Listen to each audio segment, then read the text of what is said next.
¿Qué tal? Muy buenas tardes. Se le da la bienvenida a todos los participantes dentro de esta conferencia virtual. Mi nombre es Anselmo Santo Mendoza Morales, titular de la Comisión de Consolidación, Evaluación y Seguimiento del Sistema de Justicia Penal aquí en Baja California Sur. Bienvenidos a todas y a todos. Voy a proceder a darle la bienvenida a la maestra Sandra Luz Chicas Bautista, ministra de la Suprema Corte de Justicia de El Salvador, presidente de la Sala de lo Penal. Bienvenida, maestra.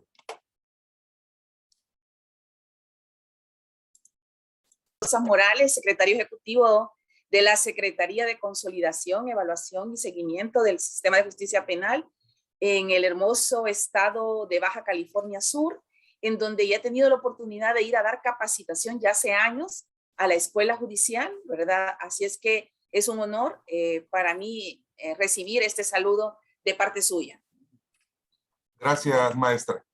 Asimismo, les doy a conocer que dentro de los participantes de esta conferencia virtual tenemos la presencia de nuestra compañera licenciada, juez Silvia Irlanda Pérez Núñez del Poder Judicial de aquí de Baja California Sur, así como demás compañeros que la acompañan del Poder Judicial, la licenciada Esmeralda Bexabel León Bustamante, Yaré Rodríguez Aguilar, Brianda Zoaola Ramos, Roxana Concepción Espinosa, Ana Cecilia Ibarra Guzmán, Luis Marcos Carlón, Carla Elizabeth Delgado Adams, Marta Cecilia Garzón López, Gladys Araí Cosío Higuera y Hugo Flores. Además le comento, maestra, que nos hace favor de acompañarnos el magistrado de la Sala Especializada en Justicia para Adolescentes, Paul Razo Buch. Bienvenido, licenciado. Así como el comisario general de la Policía Estatal Preventiva, José del Carmen Pérez Romero, el inspector general de la Guardia Nacional, Francisco Javier Álvarez,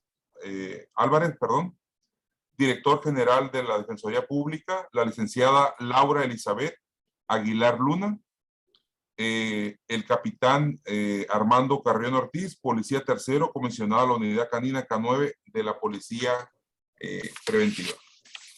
De igual forma, maestra, le comento que hay muchas personas que se anotaron en esta conferencia por el tema tan importante que en unos momentos va usted a hacernos favor de compartir. También tenemos la presencia de compañeros abogados particulares del Colegio de Abogados de Baja California Sur, AC.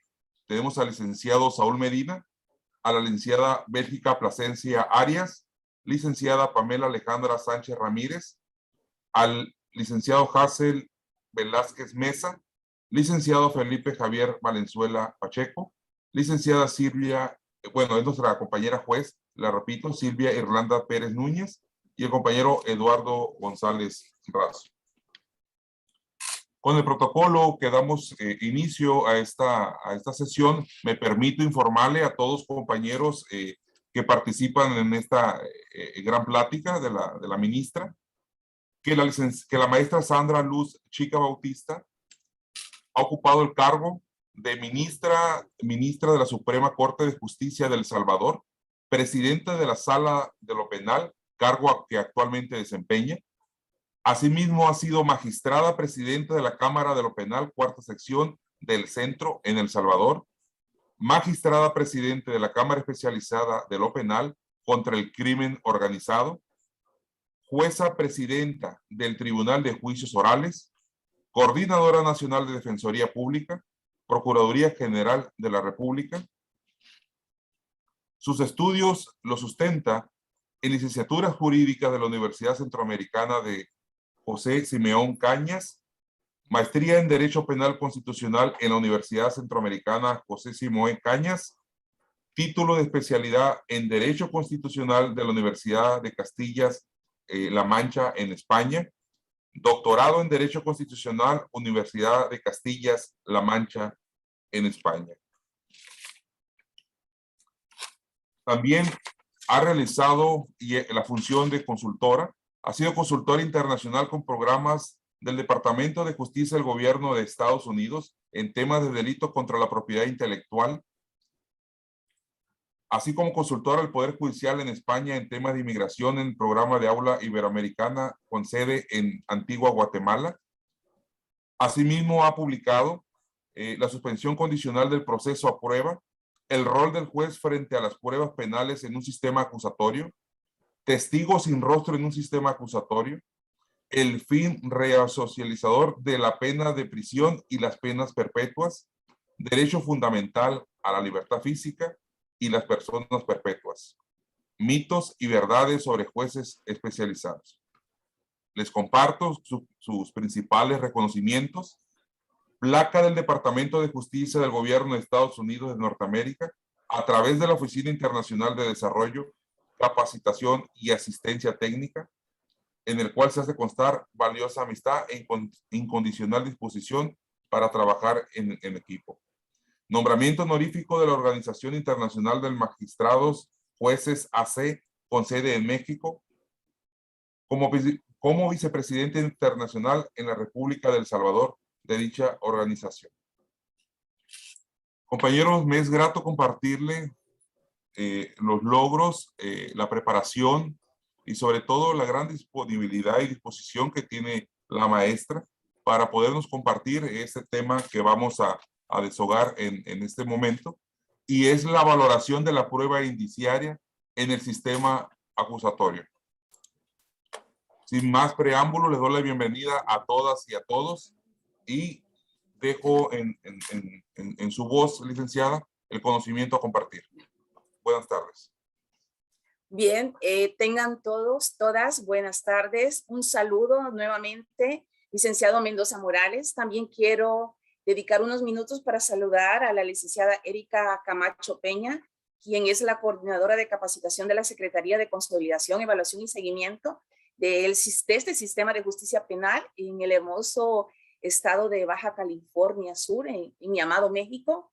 También un saludo para las autoridades que usted mencionó, entre ellas la doctora Silvia Pérez Núñez, también el magistrado Raúl Razo, los diferentes juezas que se han mencionado, las autoridades de la Defensoría Pública y de la Comisionaría, y así como la Policía Preventiva, y toda la audiencia selecta que tiene este panel, este foro, para poder compartir, intercambiar algunas ideas sobre el tema de la valoración de la prueba indiciaria en lo que es el sistema acusatorio. Así es que sin mayor preámbulo y estando muy complacida con ustedes, paso en este momento a dar inicio, ¿verdad? Para que al final podamos tener un espacio de preguntas y respuestas que con mucho gusto estaré dispuesta a compartirlas y poder interactuar, ¿verdad? Porque esto es un ir y venir con la gran ventaja de lo que es el intercambio de la capacitación bajo la modalidad virtual. Bien, sin mayor preámbulo, como lo acabo de decir, dentro de los aspectos introductorios que quiero abordar, sabemos que México, a nivel de lo que ha sido Latinoamérica, ha sido de los últimos países, aunque tuvieron 8 años una vacatio legis, sabemos que es de los últimos países que decidió, ¿verdad?, incorporar e implementar lo que es el nuevo sistema de justicia penal acusatorio, con dado el sistema federal que tienen, con la implementación sucesiva que se fue dando a todos los estados. Es importante mencionar esto porque obviamente toda esta revolución de cambiar de un sistema escrito a un sistema oral ya tiene sus décadas, que unos países de Sudamérica, Centroamérica o en general han venido de pronto, algunos en la década de los 70, otros en la década de los 80, en la década de los 90, y pues últimamente se han incorporado. México me parece que ya nutrido de toda ese bagaje de información de lo que han sido las experiencias con aciertos y desaciertos de los otros países que implementaron su sistema acusatorio con décadas atrás. En ese orden, quiero comenzar diciendo, ya que va dirigida principalmente, como es un tema de valoración de prueba, va dirigida principalmente a lo que es el ámbito del Poder Judicial, sin perjuicio de mencionar algunos tópicos de los demás sujetos procesales, como puede ser el Ministerio Público Fiscal, como es la Defensoría Pública, que también son protagonistas de este sistema, ¿no? Entonces, de los primeros puntos que yo quiero mencionar en lo que es el tema de la valoración de la prueba, voy a sentar las bases y, si mal no me equivoco, a partir de la filmina número 19 ya comienza de fondo el tema de la prueba indiciaria, pero voy a sentar las bases con algunas ideas previas. Una de las primeras ideas previas en estos aspectos introductorios que quiero compartirles es que en este nuevo sistema de justicia penal, un sistema de corte garantista, de corte acusatorio, el juez, el magistrado, el ministro que tenga que entrar a conocer un determinado caso en materia penal, como primer punto de partida tiene que dominar, tiene que conocer cuál es el programa penal que tiene la Constitución de los Estados Unidos mexicanos. Porque toda constitución de cualquier país, de El Salvador, de Costa Rica, de Argentina, Brasil, Chile, Venezuela, tiene incrustada, tiene inmersa un programa penal, un programa en el ámbito de familia, del derecho de familia, y así en las diversas áreas del derecho. Entonces, cuando nosotros tomamos una constitución y queremos ir a buscar el termómetro de cuál es el diseño que tiene la norma primaria, como es la Constitución, respecto de qué tipo de sistema tiene, es importante ir a revisar cuál es el programa penal que tiene. Entre otros artículos importantes que tiene la Constitución de los Estados Unidos mexicanos, es precisamente el artículo 17, el artículo 20, que son de los íconos, en donde claramente nos establece que este sistema es acusatorio y que se tramitará con una serie de principios de oralidad, publicidad, contradicción, confrontación. Hay algunos países que, aparte del de contradicción, incorporan el de confrontación, oralidad, y todo, y prevé toda esa gama de principios, de garantías de cómo se va a juzgar una persona que se haya visto en conflicto con la ley penal, que haya cometido un delito. Entonces, de entrada, el juez tiene que dominar al dedillo cuál es el programa penal que la Constitución tiene. Y esto lo resalto porque hemos cambiado y hemos abandonado un estado legal de derecho para pasar a un estado constitucional de derecho, que aparentemente es lo mismo, pero no es lo mismo.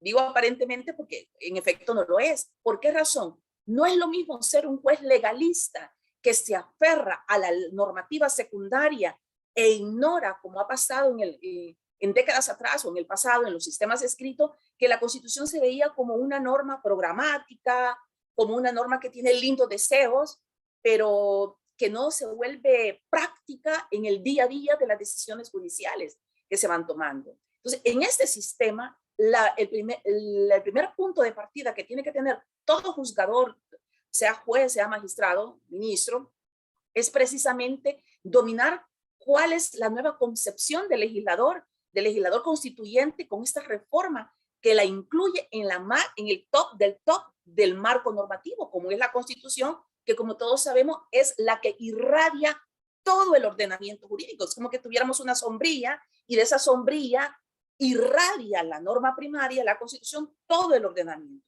Entonces, todo buen juez en un sistema acusatorio tiene que dominar a la perfección cuál es ese programa penal. Tiene que tener al dedillo cuál es ese artículo 17 y qué es lo que dice, y saberlo interpretar conforme a la Constitución, así como los demás disposiciones que tengan que ver con esta reforma de justicia que se ha implementado o que se implementó en su momento y que ya pues lo tenemos vigente. Entonces, aparte de tener al dedillo cuáles son todos aquellos artículos directos o indirectos que tienen que ver con este nuevo sistema de justicia por parte de la norma primaria, también en un juez, en un sistema acusatorio, tiene que dominar todos aquellos instrumentos, todas aquellas convenciones, aquellos tratados internacionales ratificados para el caso por México. ¿Por qué es necesario que lo sepamos? Bueno, por el control de convencionalidad que en un momento determinado va a tener que realizar un juez. De pronto, si detecta que alguna norma tiene un roce constitucional, pueda acudir a una inaplicabilidad o algún control por rozar contra la Constitución. Entonces, como sabemos que la famosa aquella pirámide que nos enseñaron cuando estábamos en la escuela de Derecho de Hans Kelsen, que primero está la Constitución, luego los tratados internacionales, luego la ley secundaria, reglamentos, manuales, ordenanzas, etcétera, ¿no? Bajo esa figura que ahora ya casi no se usa esa pirámide, sino que ahora es el núcleo duro de los derechos fundamentales, y más que una pirámide es una circunferencia que es el núcleo, luego otra circunferencia que son los tratados, la siguiente circunferencia que es la ley secundaria, y así sucesivamente. Entonces ahora más que esa pirámide kelseniana que tanto la estudiamos en aquella época en las universidades, ahora es ese núcleo duro y es una circunferencia y otra y otra y otra, en donde así se va expandiendo. Entonces, el juez en este sistema acusatorio definitivamente tiene que dominar también cuál es el marco internacional, porque ese marco que ha sido ratificado por el Estado, por los Estados Unidos mexicanos, por México, pasan de inmediato a formar parte de la normativa interna que es imperativo, no es opcional, ¿verdad? No es potestativo, es imperativo que se aplique al momento de emitir una decisión. También estamos como analizando el perfil del juez en este sistema acusatorio y estoy sentando las bases por el tema a lo que quiero llegar de la prueba inicial. El otro aspecto que tenemos que estar muy conscientes es que los nuevos jueces en este sistema acusatorio necesitan no solo dominar ese enfoque de la Constitución, de la normativa internacional, obviamente en el marco del derecho penal, sino que también el derecho penal en sí, esa parte sustantiva. Necesitamos saber cuáles son los requisitos del tipo penal o del delito de homicidio. Necesitamos saber qué es un secuestro, cuáles son los requisitos, los requisitos normativos y descriptivos del secuestro, del robo, calificado o no, de las amenazas y de todo el catálogo, tanto del Código Penal en sí, ¿verdad? Sabiendo que estamos bajo un sistema federal, así como de las leyes especiales que puedan existir al momento de tener que dirimir una causa. Entonces, el juez también tiene. Esto es bien importante que lo tengamos claro, porque a nivel latinoamericano he tenido oportunidad de viajar a varios países y una de las principales deficiencias en mi país no está exento de ello, es que de pronto somos muy buenos en el Código Nacional de Procedimientos Penales, en la parte procesal, pero quedamos a deber en la parte sustantiva, en la parte de analizar si se cumplen todos los requisitos objetivos y subjetivos que se requiere para poder hacer una correcta calificación del delito, de una conducta delictiva. De igual manera, se necesita que aparte de la Constitución, del marco de los tratados internacionales, de conocer el derecho penal, por supuesto que necesitamos conocer el contenido del Código Nacional de Procedimientos Penales. No solo que trae un diseño que se trata de evitar llegar a la etapa del juicio oral, porque tiene todo un catálogo de válvulas jurídicas de escape, como son las salidas alternas, la conciliación, la suspensión condicional del procedimiento a prueba, el procedimiento abreviado y todo ese marco de salidas alternas para evitar llegar a una sentencia y poder como sociedad conciliar en alguna medida y utilizar métodos menos invasivos a los derechos fundamentales y poder, definitivamente es más feliz, porque es mejor, vamos a decir así, que el victimario y la víctima pueden llegar a un acuerdo, si la naturaleza del delito lo permite, llegar a un acuerdo, a una salida alterna, como pudiera ser una conciliación, que tener que llegar hasta la etapa del juicio oral y tener que imponer una sentencia. Si el legislador previó esa posibilidad, ¿por qué no hacerlo? Entonces necesitamos conocer cuál es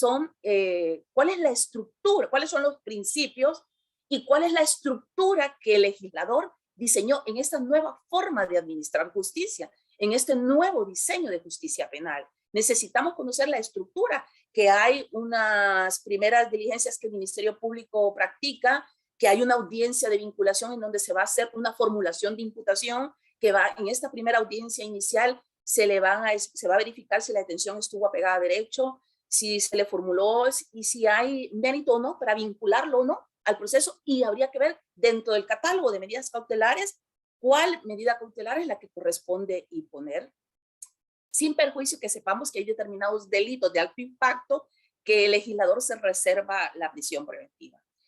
De igual manera, así como he mencionado todos estos requisitos del juez en un sistema acusatorio, también es fundamental, que de pronto lo olvidamos, que el juez tenga todas esas destrezas y todas esas técnicas de oralidad. Yo conozco gente brillante académicamente, con un coeficiente intelectual superior, muy alto, pero al momento de hablar en público le entra pánico escénico y no puede hablar y no se puede dar a entender. Este sistema, en alguna medida, metafóricamente hablando, desnuda al juez y al magistrado que es capaz, que es competente o que no lo es. De igual manera, el fiscal desnuda a aquel fiscal que con mucha propiedad hace sus alegatos de apertura, hace sus interrogatorios, maneja a la perfección la dinámica de las objeciones. El juez no titubea, no incurre en un estado dubitativo de sí, no, sino que con propiedad sabe cuándo resolver al lugar cuando estamos frente a una objeción por ser una pregunta compuesta, repetitiva, capciosa, impertinente, etcétera, ¿no? Entonces se necesita también, aparte de estos presupuestos que he mencionado, que el juez tenga esas destrezas de oralidad para poder hablar, y estamos hablando del juez último hasta el primero, hasta la Suprema Corte, para poder proyectar. Necesitamos transmitir esa confianza que necesita nuestra sociedad para saber que se va a acudir a las instancias respectivas del Poder Judicial y que va a haber una respuesta porque tenemos jueces competentes, porque tenemos jueces peritos en el derecho, o sea, expertos en el derecho, ¿verdad? En la ley para poder resolver un determinado caso. Precisamente porque nos sometemos a un escrutinio público. No es lo mismo, óigase bien, no es lo mismo ser juez en un escritorio como el que estoy acá en este momento, en donde puedo tener San Google, ¿verdad? Que me da toda la respuesta y tengo el código acá y tengo el Código Nacional de Procedimiento y tengo todo. Y yo estoy solita y borro y escribo, luego vuelvo a borrar, copio, pego, etcétera. Que ser juez y estar expuesto en una audiencia oral en donde me van a hacer objeciones, donde me van a presentar incidentes y tengo que resolverlos para ayer, o sea, para allá, en este instante. No tengo tiempo para decir tantito, espéreme y voy a preguntar cómo resuelvo. No, no, o lo sé o no o lo sé o lo sé. Entonces, definitivamente se necesita también ese enfoque de ese perfil, de esas destrezas, de esas técnicas de oralidad, cómo explicar una sentencia no es lo mismo que redactarla. Y debe haber armonía entre lo que se explicó en la audiencia con lo que se redactó y se notifica a las respectivas partes. Entonces, y finalmente, en el contexto que estoy hablando, el otro de los requisitos es que hemos tenido bastante abandonado el tema del derecho probatorio. Creemos que con saber un poco de Código Penal y un poco de Código Nacional de Procedimientos Penales ya está. Y que ya estamos preparados para hacer un abordaje como jueces. Pero el manejo del derecho probatorio es vital para no colapsar. He conocido de países a nivel de Latinoamérica que precisamente por no tener un correcto dominio de lo que es el tema del derecho probatorio han colapsado, porque de pronto tienen las salones de madera, con el equipo tecnológico, con una tecnología de avanzada, y todo necesario del sistema acusatorio. Pero de repente en el chip, en el CPU que tenemos acá en nuestro cerebro, seguimos valorando la prueba como el sistema escrito. Y no nos hemos hecho ahí una limpieza, por decirlo así, ¿verdad? Sacar el código que ya quedó derogado e introducirnos un nuevo chip limpio, sin virus, sin prejuicios de cómo se valoraba la prueba antes y cuáles son los parámetros o qué es lo que nos dice este sistema acusatorio en el tema de la valoración de la prueba. Entonces, es importantísimo, como lo comento acá, que asumamos ese reto, Mi país, comentarles que desde abril de 1998 tenemos un sistema acusatorio. Económicamente mi país tiene muchas limitaciones y si se lo digo, ustedes como México, como lo que son grandes. Yo he tenido la oportunidad de viajar casi por todos los estados de México y ustedes no tienen nada que envidiarle ni a los Estados Unidos ni a ningún país. De verdad es una envidia. Yo amo México. Nosotros, a tema de infraestructura, a tema de presupuestos, estamos muy atrasados. Pero sí me permito comentarles y compartirles que cuando terminó la guerra, que por cierto los acuerdos que dieron en Chapultepec, en México, recibimos, yo le llamo una bendición, porque se nos vino toda una avalancha de ayuda extranjera de los Países Bajos, de la Unión Europea, del gobierno de los Estados Unidos de Norteamérica, y así de una infinidad, donde aquí venía a darnos clases Zaffaroni, Ferraioli, Muñoz Conde, gente como Silva Sánchez, Alberto Binder, Julio Mayer, y todos esos grandes que han escrito tomos y tomos sobre el sistema acusatorio. Entonces nos bombardearon en tema de capacitación. Y creo yo, nos mandaron también por años a capacitarnos en el extranjero. Y creo que ese es un valor agregado que tuvimos en esa época, de esa década. Y eso es lo que llevó a implementar en mi país la reforma de justicia penal en el ámbito acusatorio, abandonando la guerra y tratando de entrar a una nueva etapa. A nivel de políticas públicas, a lo mejor nos estamos debiendo, pero a nivel de sistema de justicia les puedo decir que sí. En mi constitución, por ejemplo, tenemos el artículo 6, tenemos el artículo que el 6% del presupuesto de la nación va para el Poder Judicial. O sea, yo no tengo que andar buscando al gobernador de mi estado o al ejecutivo para que me autorice el presupuesto, porque ya la Constitución, óigase bien, la Constitución nos dice, usted, Poder Judicial, tiene el 6% de todo el presupuesto de la nación. Entonces, eso nos da en alguna medida cierta independencia para poder operar y trabajar. Bien, es importante, les dije que dentro de la filmina 19 voy a tocar el tema. Hay algunas filminas que las voy a pasar más rápido que otras. Ustedes sabrán que en la escuela, en las escuelas de derechos, en las universidades nos enseñaron que entre los principales sistemas de valoración de la prueba hay tres. Las dos primeras las voy a pasar muy rápido y me voy a detener en la tercera porque es la que nos interesa. Sabemos que está el sistema de prueba tasada, que es aquel en donde el legislador, oígase bien, el legislador le dice a usted, señor juez, ¿sabes qué? Yo, legislador, te digo cómo vas a valorar la prueba. Por ejemplo, vamos a encontrar en algunos países de Latinoamérica que en aquel momento que tenían estos sistemas escritos se decía 2 testigos, plena prueba. Entonces los jueces en su chip decían, si tengo un testigo no puedo condenar, solo si tengo 2 y me merecen credibilidad. Entonces el sistema de prueba tasada era como que le daba ya un catálogo el legislador al juez y le dice, oye juez, tú vas a valorar la prueba así. Y le daba unos ciertos parámetros. Algunos países lo tenían como el sistema de prueba tasada un poco más rígido, otros un poco más flexible, pero no dejaba de ser un sistema tasado de valoración de la prueba. Aquí en de este sistema de prueba tasada les comparto, y aquí les digo que efectivamente, perdón, son esos mecanismos donde el legislador tabula, hace una tabulación, preestablece y le dice al juez cómo debe valorar la prueba. Y era el ejemplo que acá les estoy compartiendo, donde la víctima, por ejemplo, no se le ve como testigo. Y usted no va a encontrar en esos sistemas escritos sentencias condenatorias solo y exclusivamente con el dicho de la víctima. Usted va a encontrar sentencias condenatorias con el dicho de la víctima y el policía y un vecino y un testigo X, pero usted hace una indagación en determinado país, ¿cuántas sentencias hay condenatorias, por ejemplo, de una violación, que es un delito de alcoba, solo con el dicho de la víctima, ¿no? Pues solo tengo el dicho de la víctima y pues como solo tengo el dicho de la víctima, ya está para afuera, ¿no? Absolutorio. Entonces, ese era el sistema de valoración ya prefijado, tabulado por el propio legislador, un sistema tasado.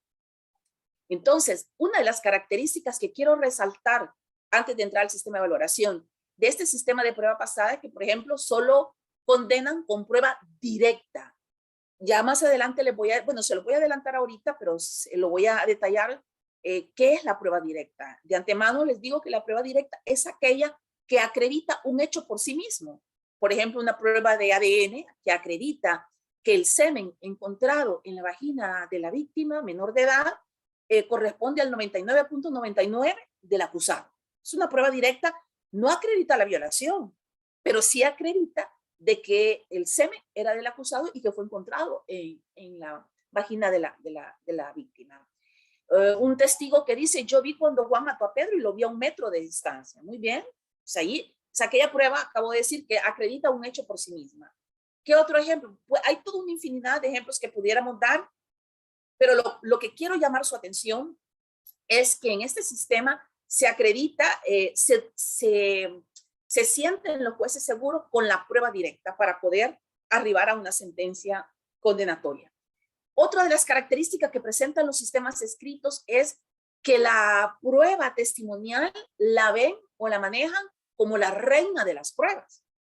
y a los testigos de vistas y oídas como que no le dan mucha credibilidad, y la reina de las pruebas es la prueba testimonial. Y entre paréntesis comento que está comprobado científicamente que los testigos, si yo por ejemplo ahorita estoy sentada en una audiencia de un juicio oral y soy testigo, está comprobado científicamente que ahorita que yo me siento puede hacer que yo veo a alguien en la sala de audiencias a quien le tengo temor y me empiezo a poner nerviosa. O puede hacer que a mí se me olviden los hechos porque también me ha generado un poco de ansiedad de estar en la audiencia. Pueden haber razones multicausales, multifactoriales, de por qué un testigo no declara como tendría que haber declarado de toda la información que dice, ya sea limitando, guardando su información o diciendo algo que no es lo que en realidad quiso decir. Entonces, está comprobado científicamente que dentro de todo el catálogo de medios de prueba, la prueba más susceptible a ser manipulada es la testimonial, a diferencia de la prueba científica. Usted analiza una hierba y va a concluir que no es orégano, sino que es cannabis, que es marihuana. Entonces, la prueba testimonial es muy susceptible a ser manipulable con intención y sin intención. Porque sin intención porque se puso nerviosa, porque la persona es olvidadiza. Hay personas que tienen una memoria fotográfica, pero hay otras personas que no. Entonces, representa eso. La prueba científica en los sistemas escritos no es muy utilizada. La prueba indiciaria se le considera que es atentatoria y que es contraria al principio de culpabilidad y que no debe ser valorada porque va en contra de las garantías y los derechos del inculpado. Se le mira como prueba de presunción de culpabilidad y por lo tanto es descartada. El juez en este sistema escrito valora las declaraciones sin inmediar la prueba. Por ejemplo, si ahorita el licenciado Anselmo me dice, Sandra, ¿qué fue lo que usted vamos a hacer de caso que me está haciendo un contrainterrogatorio? Y me dice, Sandra, ¿usted vio cuando Juan mató a Pedro? Y vengo yo, cuando él me hace esa pregunta y digo,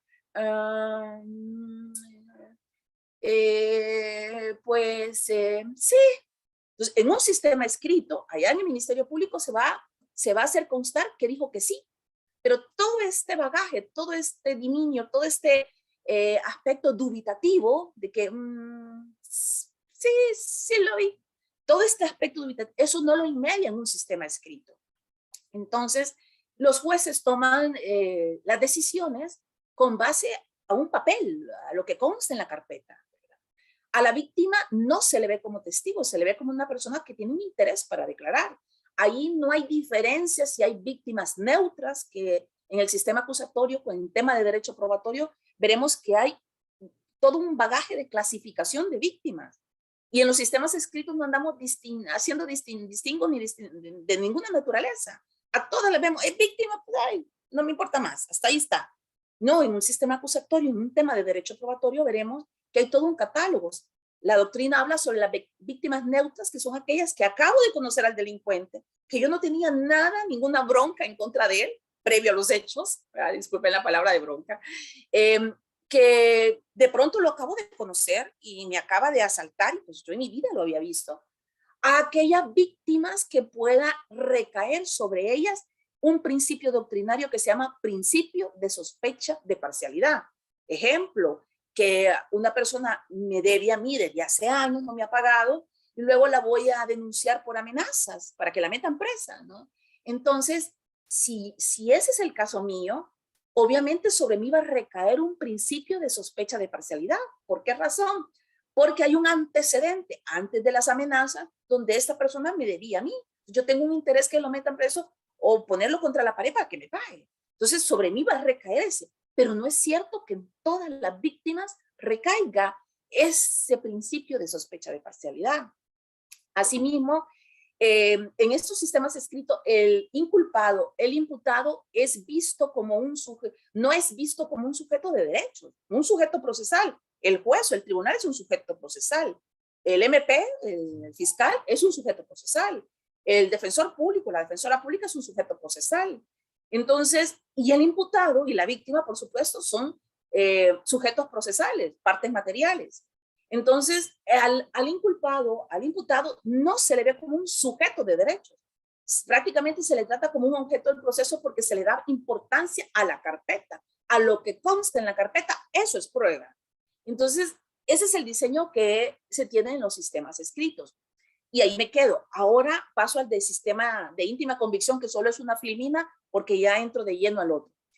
En el sistema de íntima convicción, de manera muy simple, les digo, es aquel sistema que se utiliza en el tribunal del jurado, en donde personas legos en derecho, o sea, que no son jueces, no han estudiado derecho, no han estudiado licenciatura en ciencias jurídicas, que el Estado lo llama para que juzguen un caso, ¿verdad? Por ejemplo, en Estados Unidos está conformado por 12 personas y estas personas escuchan toda la prueba, todo el desahogo de la prueba y al final, con su íntima convicción de lo que ellos creen, sin que estén obligados a fundamentar, a motivar, a justificar su decisión, solo su íntima convicción dicen inocente o culpable. Ese es otro sistema de valoración, ¿verdad? Nos guste o no, pero es un sistema de valoración que utiliza el tribunal y sobre todo lo utilizan países anglosajones, ¿verdad? Que tienen este sistema del common law, el sistema del precedente y la íntima convicción, principalmente el tribunal del jurado. Luego paso a lo que es el sistema de la libre valoración. El sistema que es propio de los sistemas acusatorios, como el que tiene México, como el que tiene Salvador, como el que tiene Chile, como el que tiene Costa Rica, Colombia, entre otros países. En ese sistema de valoración de corte acusatorio, un sistema oral, el tribunal véase que ya no se somete a cómo el legislador, o sea, los señores diputados, le hayan dicho cómo valorar la prueba. Aquí el mismo legislador le dice, hey, oye, ¿sabes qué? Te doy libertad, que no es sinónimo de arbitrariedad. No. Te doy libertad y te doy chance, le dice el legislador, que tú valores la prueba.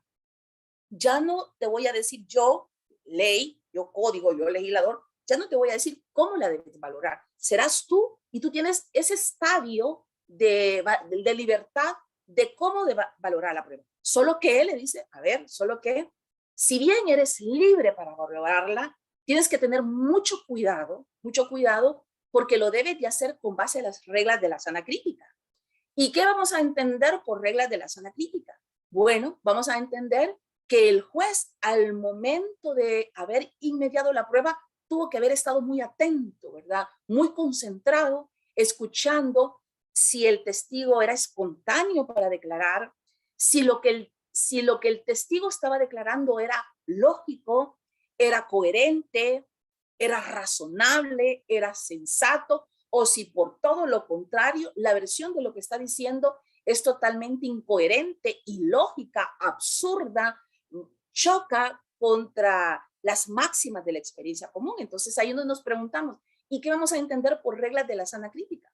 Las reglas de la sana crítica están compuestas por las máximas de la experiencia común, de la lógica y de la ciencia, vamos a decir. ¿En qué sentido? La experiencia común es el día a día que usted tiene. Por ejemplo, si de repente me encuentro con Erika Camacho y le digo, Erika, ¿sabes qué? Me acaban de asaltar y me golpearon y me jalaron el pelo y me aruñaron y me querían violar, y se lo digo comiendo chicle, ¿verdad? O una goma de mascar, y se lo digo hasta casi riéndome, ella se va a quedar, ¿estará bromeando Sandra o no estará bromeando? Ahora, si se lo digo llorando, exaltada, las máximas del día a día, la experiencia común nos dice que si nos pasa un suceso de esa naturaleza, la experiencia común nos dice que las personas, por muy parca que sea, ¿verdad? Por muy ecuánime, porque hay diferentes formas de cómo reaccionar ante un suceso de esta naturaleza, no todos reaccionamos exegéticamente de la misma manera, pero dentro de ese catálogo, conociendo la personalidad o el perfil de la persona que me haya sucedido este hecho, sabemos cómo reacciona. O voy a poner otro ejemplo. Para mí, que uso muchos los tacones altos, caminar 2 cuadras con tacones, yo lo siento una eternidad. Pero una persona de pronto en el campo, al interior en la estancia, en el campo, que caminan cuadras y cuadras y cuadras porque no usan coche, ¿verdad? Porque es otro tipo de manera de cómo se desplazan, a decir, ay, ahí queda, ahí nomás, ahí cerquita, ahí tantito, ahí nomás. Y cuando veo que yo tantito es 1 kilómetro, le digo yo, ¿cómo que ahí nomás? Es 1 kilómetro. Pues 1 kilómetro no es nada, tal vez para esa persona, bajo las máximas de la experiencia común, es ahí nomás, ahí tantito. Para mí es muchísimo lejos, ¿no?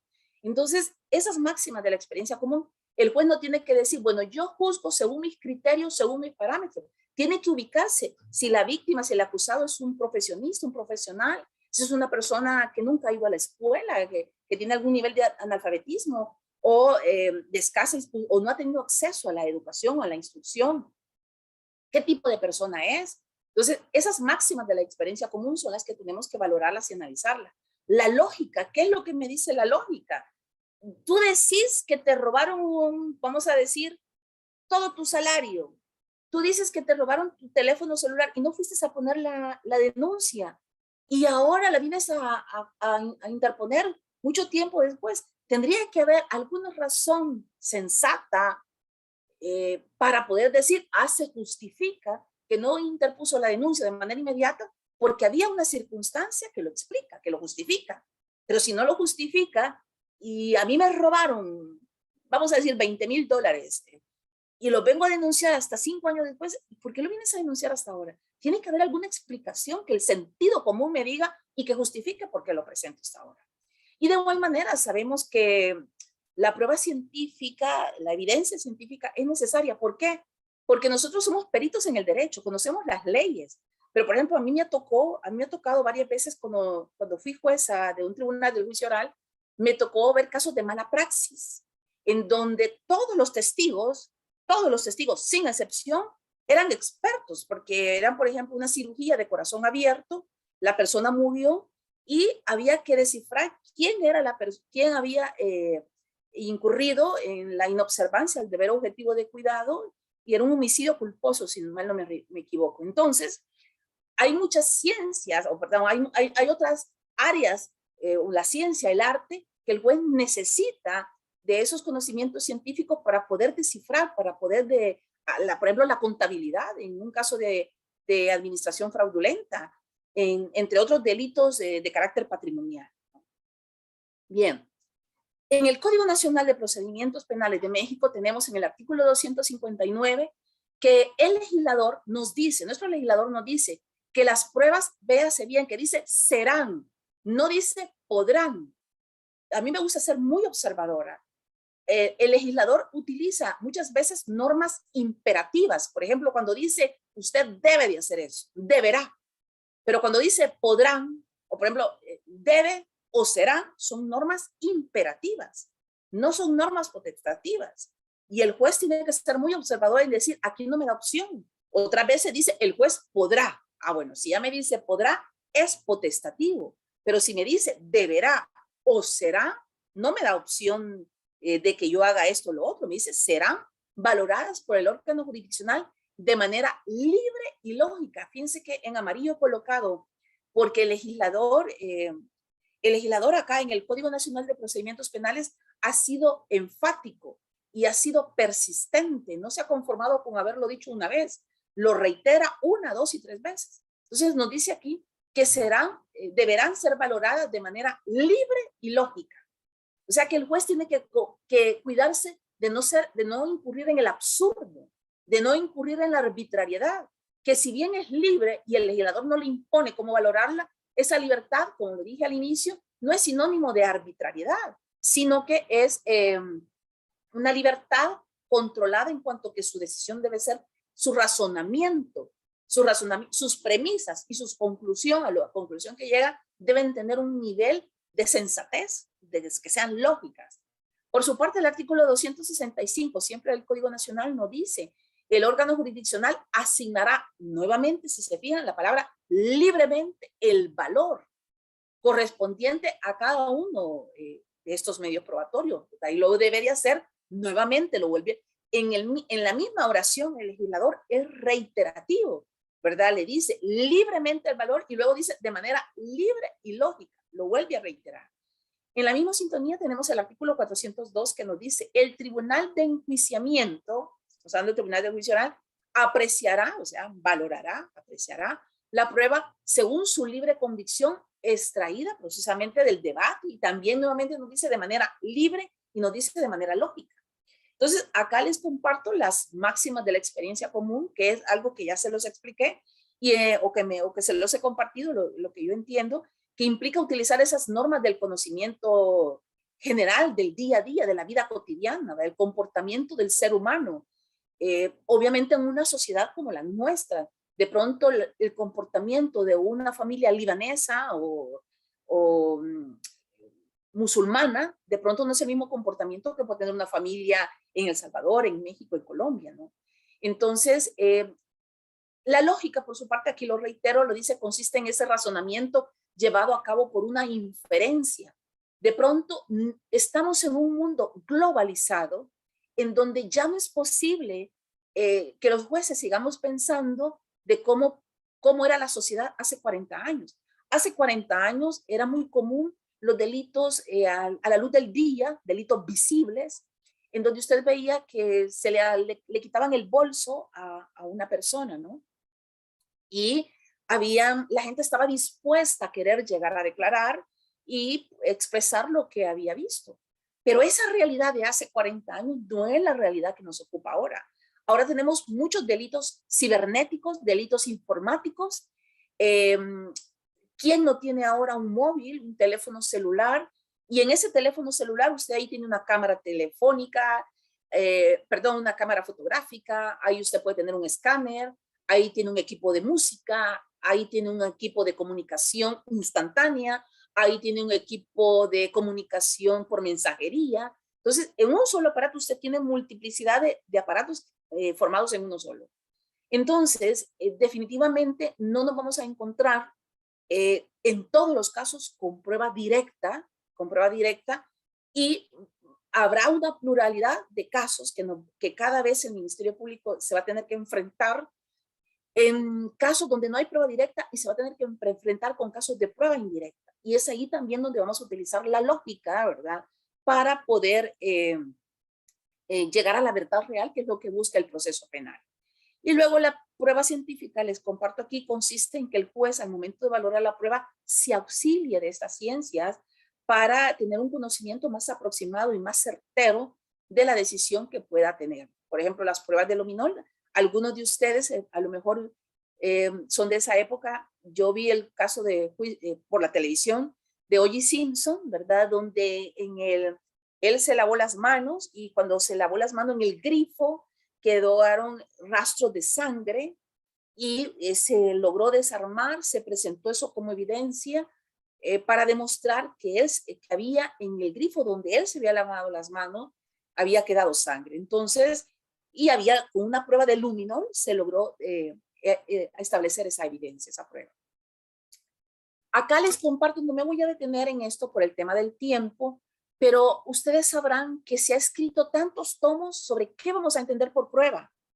Y es que de pronto, si llegamos a una audiencia del juicio oral y no hay prueba, el juez del tribunal del juicio oral o el tribunal va a tener que decir, declaro abierta se verifica la presencia de las partes, declaro abierta la audiencia, de pronto el Ministerio Público y la defensa hacen sus alegatos de apertura, pero inmediatamente después de los alegatos de apertura pasarían a las conclusiones finales porque no hay prueba. Entonces, como ustedes comprenderán, el tema probatorio es vital para poder acreditar cualquiera de las teorías del caso que presente el MP o que presente la defensa, pública o particular.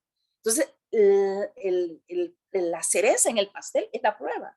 Si no tenemos prueba, pues paremos de hablar y cerremos los códigos, apaguemos las luces y vayamos del tribunal, porque la controversia y la discusión va a ser la prueba. Entonces, si no somos expertos en cómo manejar el tema del derecho probatorio, estamos al 50% funcionando. Tenemos que dominar el tema probatorio para poder entrar a este sistema acusatorio. Acá les pongo ustedes me imagino que ya han leído las obras del magistrado Perfecto Andrés en su obra La carpintería de la sentencia penal. Él es magistrado del Tribunal Supremo Español, ¿verdad? Y ha escrito muchos tomos sobre el tema probatorio.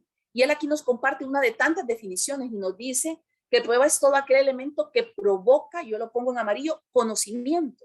Porque si no me provoca conocimiento, pues, ¿qué estamos hablando, no? Es todo aquel elemento que provoca conocimiento al juez o tribunal respecto de los hechos, esos hechos acusados, o respecto del planteamiento que ha hecho la contraparte, la defensa, para efectos de verificar tanto la existencia de un delito y de si esta persona fue autor, fue coautor, fue cómplice, ¿verdad?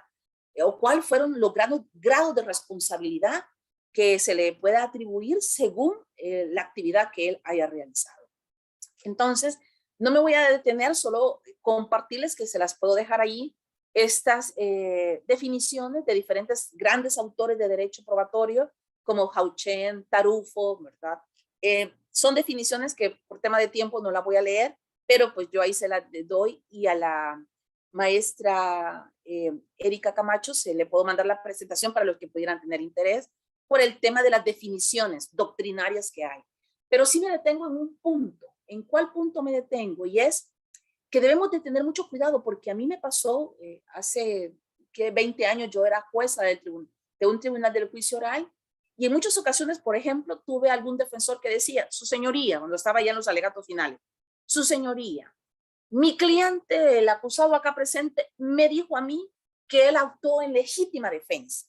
Pero oiga usted, ni lo había puesto a declarar en su estrategia de defensa, ni lo había puesto a declarar, ni me decía de cuál medio de prueba voy a aruñar, voy a agarrar para poder sustentar una teoría del caso, que estamos frente a un excluyente de responsabilidad como lo es la legítima defensa.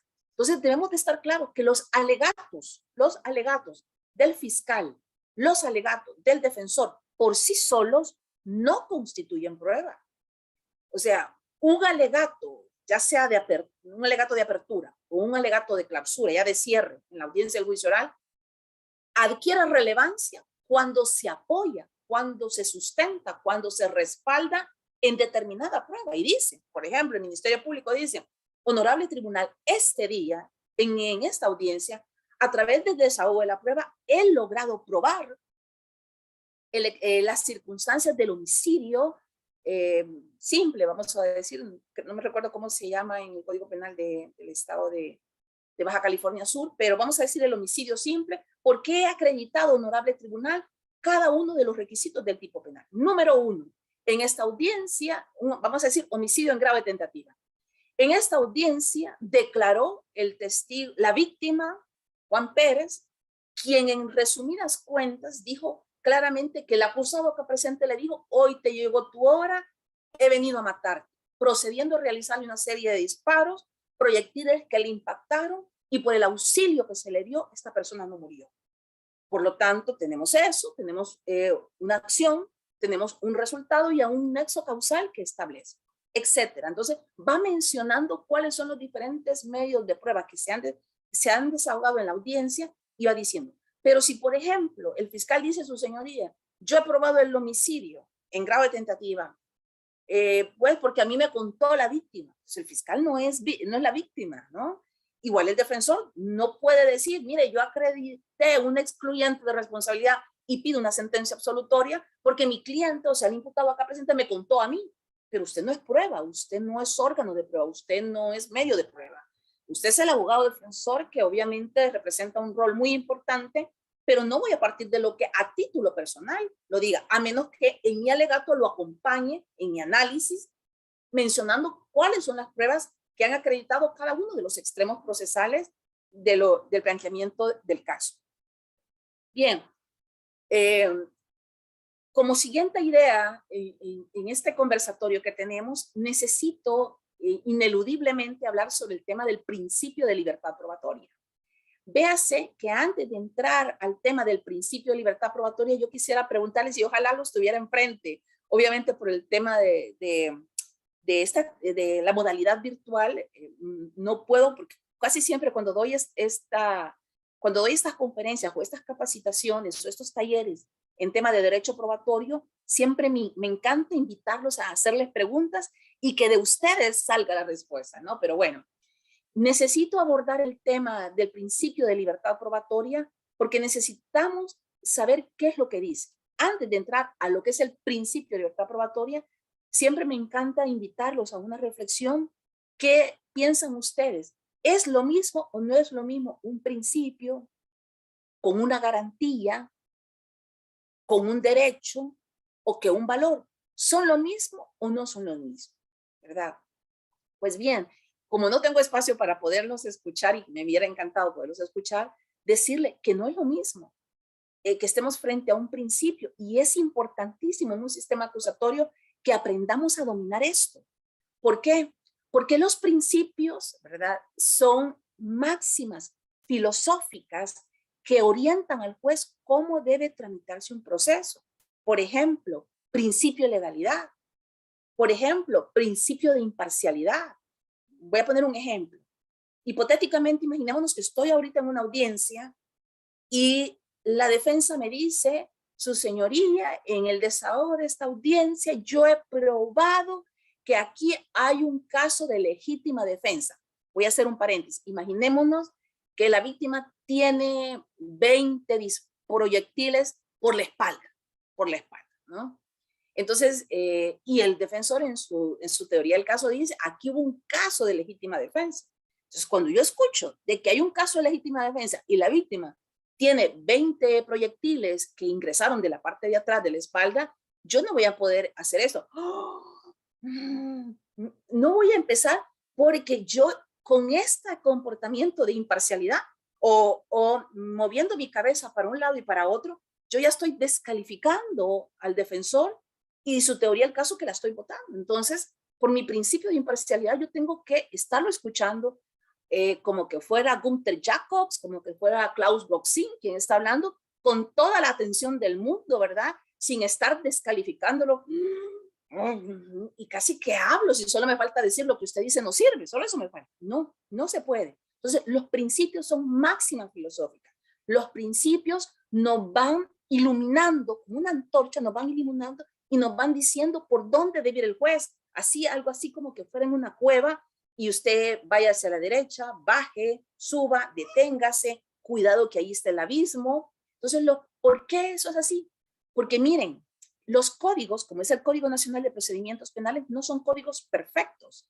Siempre hay lagunas, hay vacíos, hay antinomias, donde un artículo dice blanco y el otro artículo sobre ese mismo aspecto aparentemente dice negro. Y yo como juez puedo decir: ¿sabe qué? Hasta que el legislador se ponga de acuerdo, yo voy a resolver. No, yo tengo que resolver. Ahí se activan los principios. Ahí prácticamente hay algunos autores que dicen que los principios entran como pautas de interpretación. Para eso me ayudan, para hacer pautas de interpretación, cómo resolver un caso. Entonces está el principio de imparcialidad, el principio de igualdad, el principio de legalidad, etc. En cambio, las garantías van más enfocadas, aunque no exclusivamente, a la persona sobre la cual el aparato estatal está siendo perseguido, o sea, sobre el imputado. Véase la palabra garantía. Cuando usted va al banco y le dice: mire, présteme $100,000, y el banco le dice: ¿qué garantía usted me da que me va a pagar? Entonces, por ejemplo, si yo soy ahorita inculpada de un delito, vamos a decir lesiones culposas, ¿no? Que con mi coche yo accidenté a alguien. Entonces, inmediatamente alguien me señala como la posible autora de una conducta delictiva, en automático se activan todas las garantías a mi favor. Por ejemplo, yo puedo estar tranquila que si a las 6 de la tarde con 1 minuto, 6 de la mañana con 1 minuto, yo tuve ese accidente de tránsito, no puede ser que a las 6:05 ya estoy condenada y ya me meten a la cárcel. No, voy a tener la garantía de un juicio previo, la garantía de que me voy a poder defender, de que me van a hacer una formulación de imputación, de que voy a estar ante un juez, que le voy a poder hacer mis planteamientos, de que me voy a poder tener todos esos mecanismos de garantía, de que si me quieren escuchar una comunicación, va a tener que haber una decisión jurisdiccional que autorice la intervención de las de alguna comunicación de mi teléfono, ¿no? Entonces, la garantía es como que le dice: mire, usted, señor imputado, estése tranquilo, usted tiene la garantía que, a pesar que Fiscalía, que el MP le atribuye una conducta delictiva y que lo está investigando, usted tiene la garantía de que usted no tiene que probar su inocencia, que usted no tiene, que usted tiene esa garantía de que se va a investigar. Tranquilo que se va a investigar, no es de que porque solo lo dice el Ministerio Público o solo porque lo dice Juan Pérez, que fue quien lo denunció, ya está. No, tranquilo, ¿verdad? Tranquilo que va a tener todos esos mecanismos de protección contra el poder punitivo del Estado. Y de igual manera, los derechos son esas facultades inherentes a la naturaleza consustancial del ser humano. Sabemos que están los animales, que está la flora, la fauna, Pero dada la naturaleza del ser humano, dada la naturaleza consustancial, tenemos esas facultades que están positivadas, que están en una norma y que yo las puedo hacer valer. Por ejemplo, compro mi casa, nadie me la puede venir a embargar si yo le he pagado y es de mi propiedad, ¿no? Nadie me la puede venir a quitar. Entonces, los derechos son esas facultades inherentes al ser humano por su naturaleza consustancial que están positivadas y que lo protegen, que pueden ser exigibles ante terceros. Y finalmente, lo que es el valor, véanse que los valores de una sociedad son esas aspiraciones de un pueblo, de una sociedad que los identifica, que los identifica y que juntos como pueblo, como sociedad, tienen un fin ulterior. Por ejemplo, el bien común. El bien común, que todos pues tengamos una educación buena, que tengamos una calidad de vida buena. Entonces, el bien común es un valor.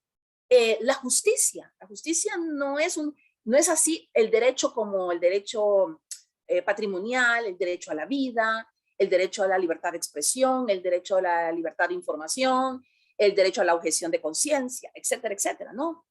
La justicia es el fin ulterior que busca México para su gente, para su pueblo, para El Salvador. La justicia, el bien común, la paz. Buscamos nosotros como un valor nuestro, ponderamos y valoramos vivir en paz, en una comunidad en paz, en una comunidad llena de respeto. Entonces, los valores son como ese fin ulterior hacia donde nos proyectamos y como sociedad mexicana queremos llegar. Entonces, teniendo claro esto, entro al tema del principio de libertad probatoria. Este principio de libertad probatoria significa que los hechos, como dice la palabra libertad probatoria, este principio significa que los hechos, un hecho delictivo, se puede probar con cualquier medio de prueba. No nos dice solo con 2 testigos plena prueba. No, ya no nos dice eso. O solo con la prueba testimonial, tampoco. O solo con la prueba científica. No es así. Dice, usted tiene libertad, señor fiscal, para presentar un requerimiento, una acusación, y usted pues tiene que saber también de que tiene libertad para poder dar por acreditado los hechos. Solamente le coloco la limitante de que siempre y cuando esa prueba sea lícita. Esto implica, como lo dije al inicio, romper con paradigmas que determinados hechos no se pueden probar. Por ejemplo, les pregunto yo y se los dejo para reflexión. Una muerte violenta, vamos a decir, un homicidio que le realizaron 3 disparos y le destruyeron la masa encefálica a una persona. Pregunto, ¿se puede acreditar? Sí, solo así, y única y exclusivamente con una necropsia, con una autopsia. Si no hay necropsia, si no hay autopsia, pregunto, ¿no se puede acreditar? Se lo dejo ahorita como reflexión. Véase que el artículo 356, siempre del Código Nacional, nos dice todos los hechos y circunstancias, bueno, aquí se lo comparto la definición, podrán ser probados con cualquier medio de prueba. Vuelve el legislador a ser reiterativo en lo que es este principio de libertad probatoria. Entonces aquí también les comparto que las fuerzas de las pruebas o el estándar probatorio ya no se trata de un aspecto cuantitativo. O sea, tengo 4 testigos, puedo condenar. Tengo un testigo, no puedo. No se trata de un aspecto cuantitativo, sino cualitativo. Esto nos lleva a poder afirmar que perfectamente un juez puede condenar con un tan solo testigo y puede absolver así tenga 10 o 20 testigos, porque los 10, 20 testigos no dijeron nada. Entonces, no se trata de un aspecto, no es una ecuación matemática, sino que es un aspecto más de cualitativamente cómo fue la prueba. Yo puedo tener un testigo que fue claro, categórico, contundente y que no logró ser impugnado a pesar de que se fue sometido a un interrogatorio directo, a un contrainterrogatorio, a un recontrainterrogatorio, a un redirecto y un recontrainterrogatorio, las diferentes etapas, ¿no? Que fue sometido, ¿no? Y es un solo testigo. Mi abuela decía, el que es verde aquí en la China, decía. ¿Qué significa? Que el que dice la verdad, como las tablas de multiplicar, cuando uno es pequeño, si se las preguntan en orden uno por uno, uno por dos, pero cuando ya se las preguntan saltadas, ahí usted verifica si en verdad usted la sabe o no la sabe. Entonces, a usted, si está diciendo la verdad, si tú estás diciendo la verdad, te la pregunten como te la pregunten, vas a decir lo que te conste y lo que sabes. Entonces, es un aspecto cualitativo y no cuantitativo. Aquí les comparto, no la voy a leer porque ya veo que me está comiendo el tiempo, pero está esta sentencia, imagínense desde cuándo, del magistrado Soto Nieto, en donde nos dice que un único testigo es suficiente para desvirtuar el principio de presunción de inocencia, un solo testigo. Precisamente porque parte de la premisa del principio de libertad probatoria y que no se trata de un aspecto cuantitativo, sino cualitativo. Entonces, dentro de este principio de libertad probatoria vamos a encontrar al menos dos tipos de prueba. La prueba directa, que ya me mencioné sobre ella, que es aquella que acredita un hecho por sí misma, y la prueba indirecta. Una primera obstáculo, vamos a decir, es que la mayoría de los códigos a nivel de Latinoamérica, códigos acusatorios, no nos detalla el legislador qué se debe entender por prueba directa. A raíz de que los códigos no lo dice a nivel legal, normativo, ha sido un aporte de la doctrina y de la jurisprudencia, es decir, qué vamos a entender por prueba directa, y es aquí donde entramos a la prueba indiciaria. Dentro de la prueba indirecta, ahí pueden haber no solo estas tres, pueden haber muchas más subclasificaciones que comprenden lo que es la prueba indirecta. Está la prueba indiciaria, como la menciono acá en azul, la prueba circunstancial, como la coloco acá en rojo, y la prueba referencial, que muy breve me voy a referir a ella. Como lo acabo de decir, la prueba indirecta, como se indica, es aquella que acredita un hecho por sí misma. No necesita ningún proceso inductivo, deductivo, ni un proceso de inferencia. Acredita tal extremo, esta sangre del acusado, esta sangre de la víctima. Entonces, creo que es importante que reflexionemos un momento y que digamos que ser juez o juzgar un caso con prueba directa implica estar en principio en una zona de confort, porque obviamente yo creería que no necesito ni tan siquiera ser conocedora del derecho. Yo creo que pudiera ser maestra, pudiera ser ingeniero, etcétera. Y si tengo tres testigos y los tres testigos me declaran y me dicen, mire, yo vi cuando Juan mató a Pedro. ¿Y por qué lo sabe? Porque los dos son mi vecino. ¿Y desde hace cuánto? Desde hace como 20 años. ¿A qué distancia estaba usted? Pues como a 3, 4 metros. ¿Por qué se dieron los disparos? No, mire, yo iba estacionándome en mi coche y yo no supe qué es lo que pasó antes. Pero cuando yo me estacioné y abrí la puerta, vi a un par de metros los disparos y vi cuando Juan mató a Pedro. Entonces, tener tres testigos similares al ejemplo que les acabo de poner es estar como juez, en una zona de confort donde no me va a requerir mayor trabajo intelectual, mayor análisis ni deductivo ni inductivo, ¿verdad? Porque la prueba por sí misma acredita determinados extremos. Y aquí les cito algunos de los ejemplos que creo que ya se los había mencionado, como que el testigo que vio a 1 metro cuando Juan mata a Pedro, o la prueba de ADN que acredita que el fluido seminal encontrado en los genitales de la nena es del 99.9999 del imputado, o un análisis de cromatografía de gases que establece que la hierba seca incautada al acusado pertenece a, no es orégano, sino que es cannabis, entre otros ejemplos que se pudieran establecer. Entonces, les decía que la ley no nos dice qué es prueba, qué es lo que es la prueba indirecta, pero tenemos la prueba indiciaria, circunstancial y la referencia. Bien, dentro de la prueba indiciaria ha habido todo un recorrido histórico desde que se le veía como una prueba prohibida, de desconfianza, hasta ahora del famoso mundo globalizado, mundo digitalizado. Estamos en la era de la tecnología, hace años que pasó la era industrial, ya también hace décadas que pasó la era digital, porque la era digital no es de ahorita, viene del 70, ¿verdad? Ahora estamos incluso en la era cuántica, ¿verdad? No voy a entrar a eso, pero estamos ya en la era cuántica. Entonces estamos en un mundo globalizado donde las pruebas tradicionales, los testigos, ¿verdad? La inspección y esos métodos tradicionales de pronto van a seguir funcionando en ese tipo de delitos. Pero ustedes sabrán que hay delitos de alto impacto, hay delitos de delincuencia organizada, el blanqueo de capitales, el lavado de dinero, los delitos de propiedad intelectual, que se va a tener que recurrir a otro tipo de prueba porque se cometen bajo una modalidad de delincuencia organizada que difícilmente vamos a contar con un testigo directo. Por ejemplo, un testigo que diga, mire, yo vi cuando Juan hizo el lavado de dinero. No, eso va a tener que todo un damiaje de análisis para poder arribar de que en efecto se blanqueó el capital, ¿no?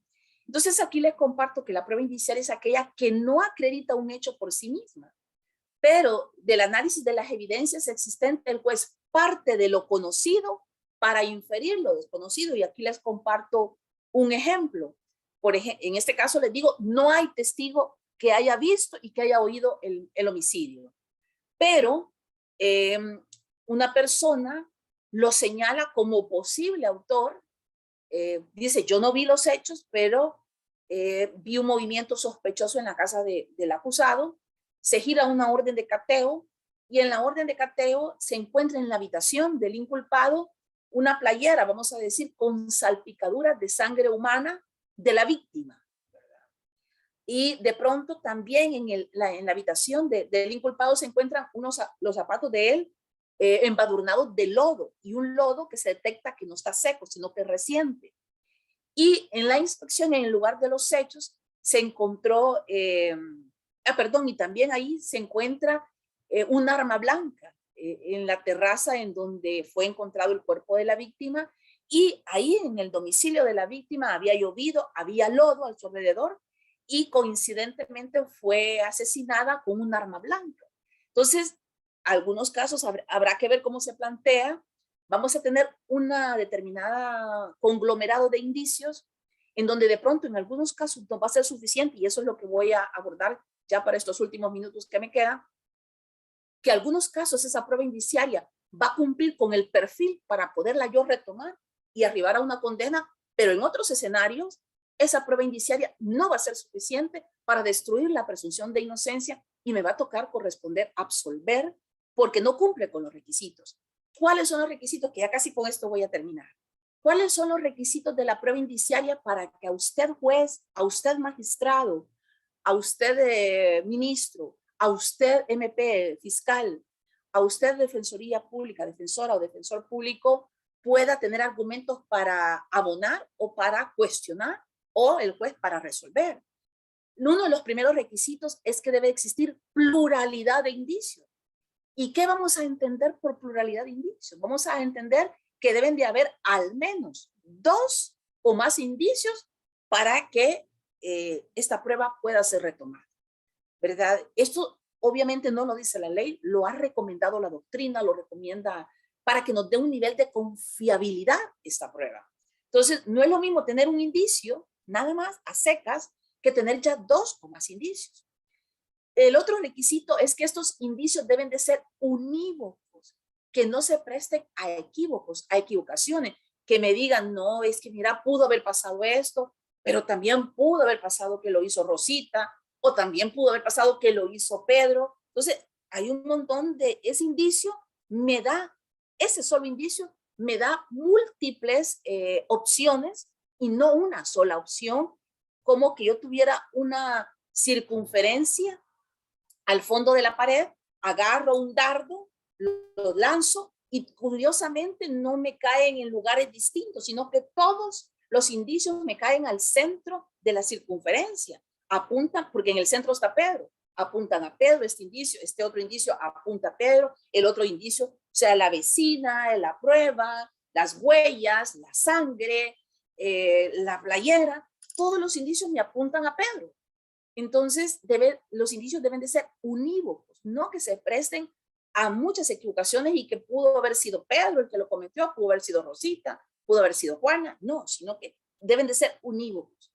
También los indicios deben de ser convergentes, algo así como una telaraña, como un rompecabezas, que unos están conectados con otros, o sea, como rompecabezas, este está relacionado con allá. Por ejemplo, que yo como testigo, a la par de mi casa se dio una violación, vamos a decir, y yo oía gritos, ¿verdad?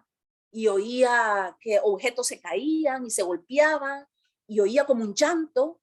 Entonces me asomo a la ventana, y cuando me asomo a la ventana, observo que el inculpado sale del domicilio de mi vecina y toma vamos a decir, a la izquierda rumbo a la iglesia. Y entonces allá bota él una prueba, vamos a decir una gorra que iba ensangrentada de sangre de la nena, de la víctima, y justo en el rumbo donde yo lo señalé hacia donde él tomó camino, ahí es donde se encontraba la evidencia, porque hay otro testigo que vio que él tiró, que abrió un basurero y que tiró una gorra ahí, ensangrentada. Entonces, mi declaración casa como rompecabezas con la evidencia que va a ser encontrada en ese basurero y con el testigo que vio que lanzó esa gorra adentro de ese basurero. Porque distintos que yo hubiera dicho, yo vi que agarró para la derecha, no, yo dije que agarró para la izquierda, que es el lugar donde fue encontrada la evidencia. Entonces, los indicios deben de ser convergentes, no deben de estar divorciados entre sí. Y de igual manera no debe ser producto de un ámbito subjetivo. Por ejemplo, que yo llegue a declarar y en mi declaración yo diga, la voz pública dice que Juan mató a Pedro.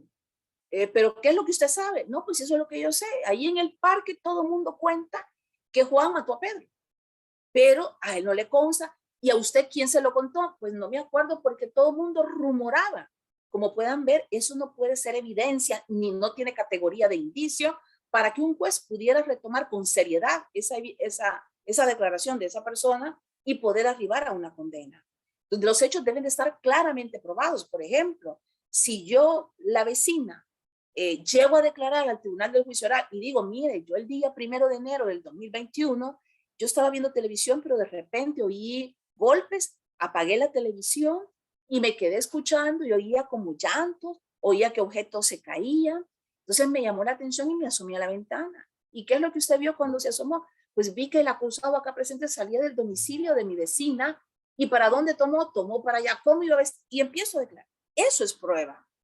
Entonces deben de estar probados objetivamente, no subjetivamente. Y luego que no existan contraindicios. A ver, ¿qué vamos a entender por un contraindicio? Voy a poner un ejemplo para darme a entender y luego lo defino. Vamos a poner un ejemplo que a las 5 de la mañana todos los días yo me levanto a regar mis plantas que dan a la calle. Me levanto el día tal, a las 5 de la mañana, cuando salgo, yo logro observar que el hoy acusado iba saliendo de la cochera, del garaje, del domicilio de mi vecina de enfrente, que resultó muerta ese día. A las 7 de la mañana yo me enteré que amaneció muerta. Y yo a las 5 de la mañana observé que el acusado iba saliendo. En el interrogatorio me preguntan, ¿usted vio que él abrió la puerta o la cerró? No, yo no vi ni que la cerrara ni que la abriera. Lo único que le puedo decir es que venía saliendo de la cochera, del garage, del domicilio de mi vecina.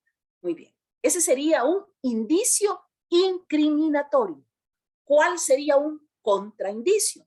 Un contraindicio sería que el joven de la pluma, porque es una residencial, un fraccionamiento privado, el joven de la pluma declara en su testimonio que ese día, faltando 10 minutos a las 5 de la mañana, llegó el inculpado, le dijo, mire, ¿será que me hace el favor de entregar esta correspondencia a la doña Juana, que es la víctima, la que amaneció muerta?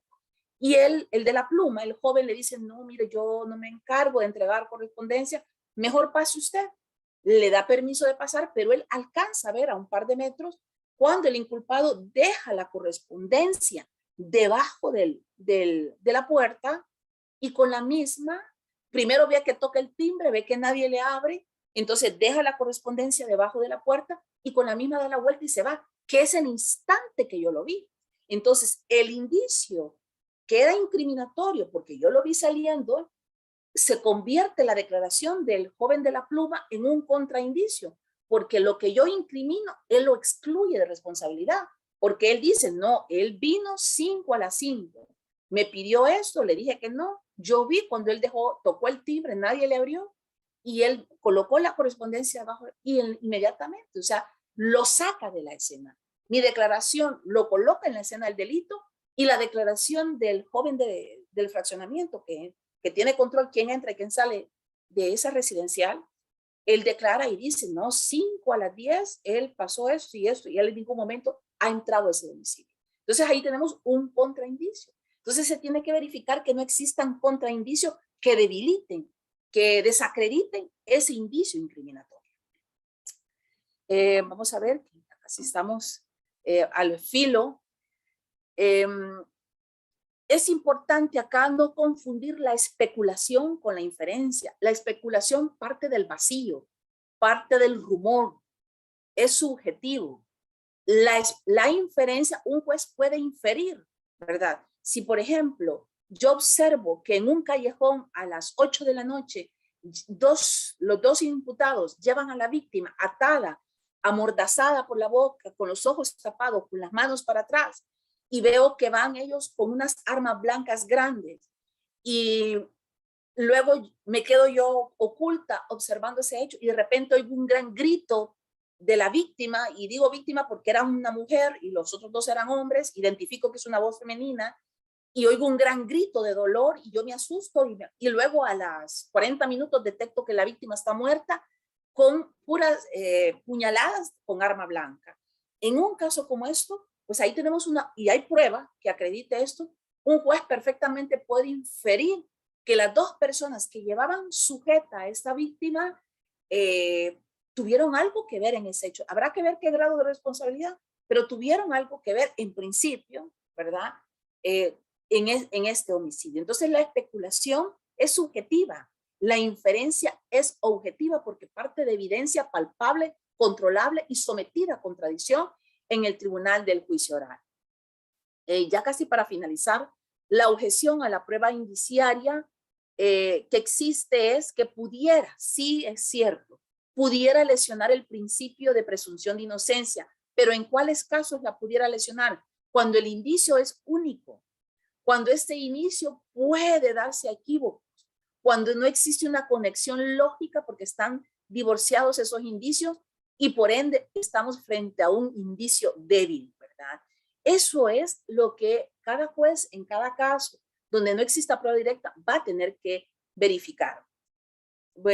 Acá en esta filmina coloco cuál es la importancia y las repercusiones de saber manejar o no saber manejar la prueba indiciaria. Por ahorita la paso. Aquí les coloco, perdón, un fragmento de la obra de Mittermeier sobre el tema de la prueba indiciaria al concepto. Esta es jurisprudencia que les puede quedar. Y finalmente, ya casi con eso termino, la prueba circunstancial y la prueba de referencia. Hay un buen sector fuerte que dice, usted no necesita hacer clasificación y diferencia entre la prueba indiciaria y la prueba circunstancial. Ambas son en esencia lo mismo.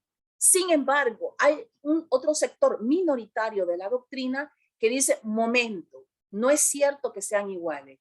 La prueba indiciaria está más próxima a acreditar un hecho. Por ejemplo, que al inculpado le encuentren en su propio domicilio, a raíz de un cateo, una playera salpicada con sangre fresca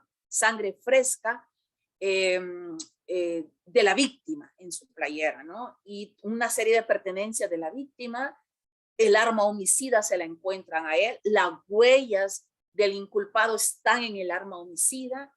Esa prueba indiciaria en alguna medida está casi que prueba directa, ¿no? La prueba circunstancial para algún sector de la doctrina está más alejada. Es circunstancialmente puede ser vinculante. Por ejemplo, el testimonio, en el caso de la violación que les decía que yo era la vecina de la que habían violado, de pronto mi testimonio va a ser prueba indiciaria respecto de la violación. La declaración de la víctima sería prueba directa, ¿verdad? Si está viva y no le pasó nada. Pero hipotéticamente imaginémonos que allá para donde se fue para la iglesia el inculpado, él ese día, a esa hora, compró una bolsa de jícama o de mango con chile, limón y sal, ¿no? Y esta señora se llama Patricia y se llama a declarar en la investigación que hizo la policía y el Ministerio Público, se localiza a esta vendedora de mango que siempre se coloca por ahí. Entonces, cuando ella está declarando, dice, mire, yo no sé por qué me han citado a declarar. Yo no conozco a la víctima, no conozco a la mamá, no conozco a la vecina, yo no oí gritos, yo no sé nada de esa violación. Pero el fiscal le dice, hipotéticamente imaginémonos que esa violación fue el 1 de enero del 2021 como a las 3 de la tarde o a las 13 o a las 15 horas. Entonces, doña Patricia, que es la vendedora de mangos o de jícama, el fiscal en el interrogatorio directo le dice, a ver, doña Patricia, ¿por qué la han citado a declarar aquí? Pues mire, yo no sé por qué me han dado. Yo no conozco ni a la víctima, ni a la mamá, ni a la vecina, ni a nadie. De esa violación yo no sé nada. A ver, doña Patricia, ¿dónde se encontraba usted el 1 de enero de este año? Ah, bueno, yo soy vendedora de mangos y en el puesto donde yo siempre vendo mangos. ¿Y cuál es el puesto donde usted siempre vende mangos? Bueno, es exactamente enfrente de la capilla tal y menciona la parroquia, el nombre de la parroquia. Y usted ahí, ¿qué es lo que vende? Vendo mango, vendo jícama con limón y sal. ¿Qué es lo que usted recuerda como a eso de las 3 de la tarde que usted estaba haciendo en su puesto de venta? Mire, solo me acuerdo que el muchacho este que está aquí sentado, le vendí una bolsa de mango, pero es lo único que a mí me consta, es lo único que yo sé. Más nada yo no sé. Muy bien, doña Patricia. ¿Cuál es la importancia de esta prueba, de esta declaración? Que aun cuando no sabe nada de la violación, véase que esta iglesia está a menos de una cuadra de donde sucedieron los hechos. Entonces es tan importante porque circunstancialmente ubica al inculpado en la zona próxima donde sucedió el hecho. Y es una prueba objetiva. El inculpado no puede decir, no, mire, yo estaba en San Miguel de Allende, allá en Guanajuato, o yo estaba en Ciudad de México, o yo estaba en el Estado de México, o yo estaba en Monterrey. No puede decir eso, ¿verdad? Porque lo ubica en una zona. Y aun cuando no sabe nada de la violación, circunstancialmente esa evidencia puede ser útil para reforzar el resto de la prueba inicial. Y finalmente, el tema de la prueba de referencia. La prueba de referencia es el famoso testigo de oída. Y es que, por ejemplo, poniendo otro ejemplo hipotético, Erika Camacho, la licenciada, la maestra Erika Camacho, me dice, Sandra, yo vi cuando Juan mató a Pedro. Y yo le digo, no puede ser, Erika, sí, fíjate que sí. ¿Y cómo lo viste? Bueno, yo a ingresar a mi casa iba, oí una discusión a la par del apartamento donde yo vivo, del domicilio donde yo vivo, y en eso me asomo, y cuando me asomo, logro ver cuando el acusado, el fulano de tal, el Pedro, agarró un cuchillo y se lo introdujo 3 veces. Yo vi 3 veces y cayó la víctima. ¿Y tú qué hiciste? Me asusté y me introduje a mi domicilio y yo avisé a la policía, pero les dije que no dijeran que yo había dicho, y ella me cuenta eso. Y luego Erika desaparece, se va para Japón, ¿verdad? Se conoce a un japonés millonario y se casa y se va y se desaparece y se fue de México. Y me quedo solo yo como evidencia. Entonces yo me convierto en prueba de referencia. Pero para que esta prueba de referencia también pueda ser válida, tiene que ser prueba de referencia primaria, porque si no caemos en lo del teléfono descompuesto. Que Erika me dijo a Sandra y Sandra se lo dijo al licenciado Anselmo y el licenciado Anselmo se lo dijo a la doctora Silvia y nos vamos a que dicen, y ahí se desnaturaliza, ¿verdad? En todo caso, la prueba de referencia como prueba indirecta, puede ser tomada en cuenta siempre y cuando sea prueba de referencia primaria, que identifique la fuente de origen. O sea, por ejemplo, yo voy a decir, a mí me lo dijo Erika Camacho fue quien me dijo esto y que ella vio esto y esto y esto. Tengo que identificar la fuente de origen para que pueda ser confiable. No funciona como prueba única la prueba de referencia, tiene que contar con prueba periférica, prueba que corrobore el dicho de la prueba de referencia, y obviamente tiene que estar sustentada, ¿verdad? Entonces, de esta manera, aquí digo, prueba confiable de referencia primaria, que justifique por qué no está el testigo directo. Por ejemplo, ya hubo una investigación, pedimos movimiento migratorio. Mire, aquí hay un movimiento migratorio que la testigo Erika Camacho se fue para Japón, ¿verdad? Dicen que se casó con un millonario y ella no está ya acá, y pues no sabemos el domicilio de ella, ya buscamos la embajada de El Salvador en Japón y no la pueden localizar. Entonces hay una justificación de por qué ella no viene a declarar, pero vengo a declarar yo en lugar de ella. Les decía que no cuenta como prueba única y debe estar identificada. Conclusiones. Debemos saber que se cuenta con el principio de libertad probatoria, el cual debemos aprender a dominarlo y a conocerlo. Dicho principio permite que los hechos se puedan probar tanto con prueba directa como con prueba indirecta. Debemos saber que el legislador no nos dice que es la prueba indirecta, pero la doctrina y la jurisprudencia nos ha dado grandes aportes jurídicos para poder retomarla y poder utilizarla para valorarla y poder sentenciar. También debemos saber que no cualquier indicio es suficiente para destruir la presunción de inocencia. He dicho que se necesita que los indicios sean plurales, unívocos, convergentes, que estén debidamente probados y que no existan contraindicios. Y debemos determinar cuáles son los requisitos de esta prueba indiciaria para evitar hacer un mal uso de ella, ya sea condenando cuando no era suficiente o absolviendo cuando cumpliendo los requisitos se descartó y se absolvió. De esta manera, ¿verdad? Tratando de ser muy rápida porque es un tema que da para mucho, ¿verdad? Nosotros en nuestra escuela judicial el tema del derecho probatorio lo tenemos por varios meses, son varios módulos que damos sobre eso porque hay mucho que hablar de tanto tema de probatorio. Así que de esta manera quedo hasta acá, les agradezco su atención. Estoy viendo que están 74 participantes, eso me alegra muchísimo, me encanta, me fascina. Y quedo a sus órdenes para las preguntas, no sé cuál va a ser la metodología, si la van a leer cada quien, le van a dar la palabra o si ya hay un mecanismo o no sé si hay espacio para las preguntas, ¿verdad? Usted me podrá decir, licenciado Anselmo o la licenciada Erika o maestra Erika, cuál va a ser la mecánica, si acaso hay un espacio de preguntas y respuestas. Muy buenas tardes, maestra, muchas gracias.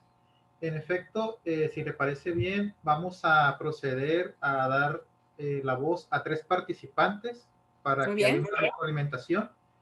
Estoy viendo aquí que hay un compañero, Luis Renato Beltrán Armenta, que le está levantando la mano.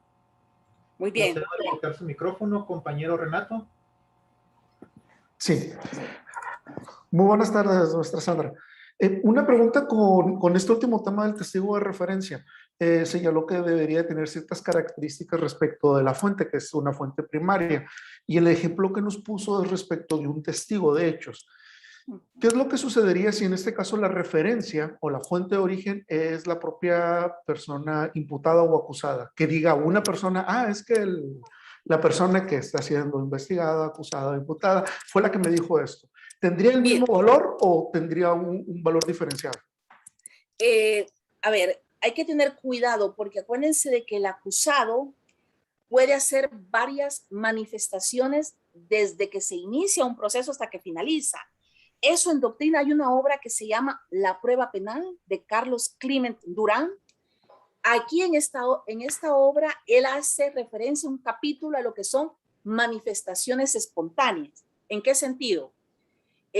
Por ejemplo, vamos a poner el ejemplo de que el inculpado está adentro de un coche y cuando está dentro del coche la policía observa, ve algún movimiento sospechoso, se acerca y le dice, policía, alto hay, salgan del coche, y que salgan del coche. Y cuando salen del coche, el imputado dice, mire, la droga no era mía, la droga era de él. Es una manifestación. Ese es un ejemplo. En otros casos pudiera decir, mire, yo soy consumidor de drogas, ¿verdad? Que podría ser que le favorece. A esas expresiones se le llama manifestaciones. Y dice la doctrina que bajo el principio de libertad probatoria puede ser tomada en cuenta, pero lo que no se puede es condenarlo solo con el dicho. Por ejemplo, que yo soy la policía y yo digo, él dijo que la droga era de él y que él era traficante de drogas. Solo con ese dicho, sin haber dicho más, o sea, con pruebas de referencia que dicen que dijo, no sería suficiente para destruir. Pero si se cuenta con el testimonio de la gente y hay otros elementos indiciarios que le dan esa virtualidad probatoria que por sí sola no pudiera tener, pudiera arribarse a una valoración positiva para emitir una condena. Va a depender. Miren, es importante que sepamos que la casuística es variada. No todos los casos son exegéticamente iguales.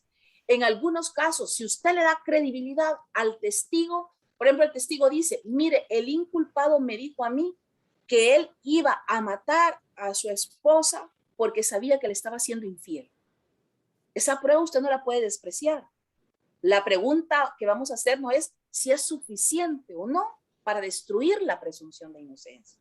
Haz de caso que yo soy una testigo y el inculpado me contó a mí hace un mes y me dijo, Sandra, estoy harto de mi mujer, yo sé que ella me está siendo infiel. Yo le digo, no, cálmate, eso no puede ser así, hablalo, vayan a terapia. No, yo la voy a matar y te lo digo que la voy a matar y un día de estos la voy a matar. Entonces vengo yo y en la investigación la policía me entrevista a mí y me dice, ¿usted qué sabe? Pues yo en principio no, de los hechos del homicidio no sé nada. De lo que sí le puedo declarar y le puedo decir que él hace un mes me dijo esto y esto y esto. Esto que yo declaro puede ser tomado en cuenta. Claro que sí puede ser. Pero la pregunta en cada caso habrá que ponderar si es o no es suficiente. Número uno. Dos, si merezco credibilidad o no merezco credibilidad por la manera espontánea en que yo declaré.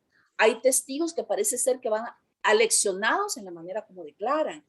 Habría que ver si yo no he sido dubitativa. Habría que ver el contexto de las palabras, el contexto de la coyuntura en cómo yo lo dije. Pero lo que sí, para terminar de contestarle, es que no se puede descartar, ¿verdad? Ahora, si yo soy impugnada de mendaz, de que no soy veraz, de que fui contradictoria, que ya no estoy clara, que primero digo sí, que después digo no, de ahí digo, no, mira, no estoy segura, mira, no me acuerdo, pues entonces ya usted mismo logró impugnarme el interrogatorio y no, lo más seguro es que se va a descartar mi declaración. Lo que no se puede decir a rajatabla es que no se puede valorar. Bajo el principio de libertad probatoria, sí pudiera, no estoy diciendo siempre, pudiera ser objeto de valoración. No sé si le contesté. No sé si le contesté la pregunta. Muy bien, muy bien. A ver, la siguiente.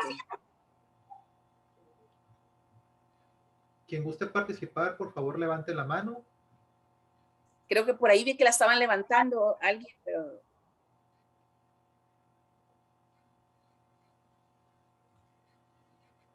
¿No hay otra pregunta? A ver, Luis, nuevamente Luis Renato.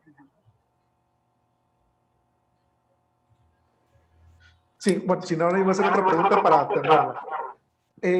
Tiene que ver respecto sobre los medios de valoración que nos estaba comentando, sobre la lógica, las máximas de la experiencia, los conocimientos científicos. Y llama la atención por los artículos del Código Nacional de Procedimientos Penales y propiamente lo que señala la Constitución, porque en la Constitución y el Código Nacional habla de manera libre y lógica. No habla de manera expresa sobre las máximas de la experiencia y sobre los conocimientos científicos. Hago esto como referencia porque antes de que tuviéramos nuestro Código Nacional, en los códigos procesales sí decían máximas de la experiencia y sí decían conocimientos científicos. Sí. Basándonos nosotros de que los jueces al momento de emitir su resolución tienen que fundar y motivar, si dentro del fundamento legal no les pide o no es necesario utilizar las máximas de la experiencia y los conocimientos, ¿cómo pueden justificar ellos este tipo de condiciones para sus resoluciones si la ley solamente les pide la lógica, las reglas de la lógica? Sí, lo que sucede es que el legislador haya sido explícito, óigase bien, que el legislador haya sido explícito en la lógica no significa que esté prohibida utilizar las máximas de la experiencia común y el conocimiento científico. O sea, no podemos interpretar que como no mencionó las máximas de la experiencia común y los conocimientos científicos, ya por eso el juez no va a valorar. Era lo que le decía, habla sobre el principio de libertad probatoria y la primera pregunta es, ¿qué va a entender usted por principio de libertad probatoria? Entonces, el hecho que ya debemos de abandonar ese sistema que solo lo que de manera explícita el legislador diga, solo así va a ser, porque desde el momento que nos dice que tiene libertad para valorar la prueba, va invídita que las reglas porque la sana crítica sí le dice, y en ninguna parte del Código Nacional de Procedimientos Penales, ni del Código de México, ni del mío, en ninguna parte dice que la sana crítica solo se debe entender lógica. Le dice sana crítica. Y usted tiene que ir a nutrir qué es sana crítica. Y la sana crítica, aquí en la China, son las máximas de la experiencia común, la lógica y los conocimientos científicos. Entonces, es cierto la observación suya de que el legislador solo utilizó la expresión lógica, pero también es cierto que no nos define qué vamos a entender por sana crítica. No nos dice que está exento el conocimiento científico y las máximas de la experiencia común. Entonces mi respuesta sería que va invídito en las reglas de la sana crítica las máximas de la experiencia común y también conocimiento científico y la lógica. Muchas gracias, maestra. Bueno. Una participación, una tercera participación, quien guste, puede levantar la mano.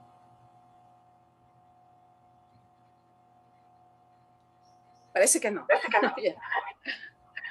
Bueno, si no hay más participaciones, procedemos a cerrar esta capacitación con mi compañera Erika Camacho Peña. Sí, ha sido un gusto para mí. De esta manera me despido.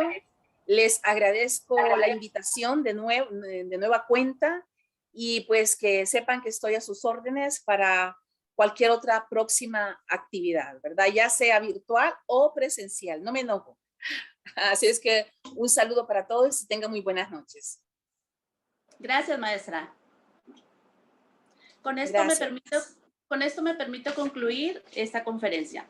El Gobierno del Estado de Baja California Sur y la Secretaría de Consolidación, Evaluación y Seguimiento del Sistema de Justicia Penal en el Estado de Baja California Sur agradecen su atención. A nombre de mi titular, el licenciado Anselmo Mendoza Morales, agradecemos a nuestra ponente su participación y su presencia. Así como a cada uno de ustedes, les agradecemos esta noche con nosotros. Bueno, buenas noches. Buenas noches. Un saludo para todos. Gracias. Gracias, maestra. Hasta luego.